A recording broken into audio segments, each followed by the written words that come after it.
بسم اللہ الرحمن الرحیم۔ اللہ سے دوستی میں ایک ایسا لمحہ آتا ہے جب تنہا رہنے سے ڈر نہیں لگتا، تلخ لہجوں پہ آنکھیں نم نہیں ہوتی اور سخت الفاظ ہمارا دل نہیں توڑتے۔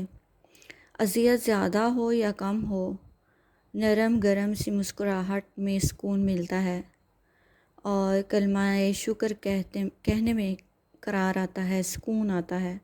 لیکن اللہ سے دوستی کا یہ مقام ایسے ہی نہیں آتا، جل کر کندن سے سونا بننا پڑتا ہے، دل مارنا پڑتا ہے، اور اس کے بعد آپ خود دیکھیں گے کہ ساری کائنات آپ کے پاس ہوگی۔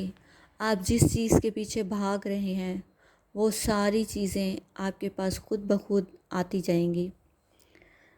7واں روزہ، آج ہم آپ کو 7ویں روزے کے وظائف بتائیں گے۔ 7ویں روزے کو جب ہم نماز تہجد کی ادائیگی کے بعد نماز فجر پڑھیں گے، اور نماز فجر کے درمیان حسب معمول ہم سنت سے پہلے رزق کے لیے اپنی زندگی میں روٹین بنا لیں کہ 3 مرتبہ آپ نے پہلے درود شریف پڑھنا ہے، پھر سجدے میں جا کے 40 مرتبہ یا رزاق کو پڑھنا ہے، پھر سجدے سے اٹھ کر پھر 3 مرتبہ درود شریف پڑھنا ہے اور دعا مانگنی ہے اللہ پاک ہمارے گھر میں کھلا وسیع حلال رزق عطا فرمائے۔ اس کے بعد نماز 2 فرض ادا کر کے پھر ہم نے 100 مرتبہ پڑھنا ہے سبحان اللہ و بحمدہ، سبحان اللہ العظیم و بحمدہ استغفر اللہ۔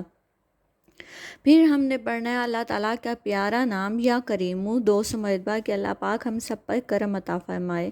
بعد نماز ظہر پنچم کلمہ استغفار 33 مرتبہ پڑھیں گے، اور بعد نماز عصر سورۃ فاتحہ 40 مرتبہ پڑھیں گے۔ بعد نماز مغرب تیسرا کلمہ 70 مرتبہ پڑھیں گے، اور بعد نماز عشاء صلاۃ التسبیح 4 رکعت نفل نماز 1 مرتبہ ادا کریں گے، جس کی ویڈیو آپ کو دی گئی ہے، اور اس ویڈیو میں بھی آپ کو لنک لگا دیا جائے گا۔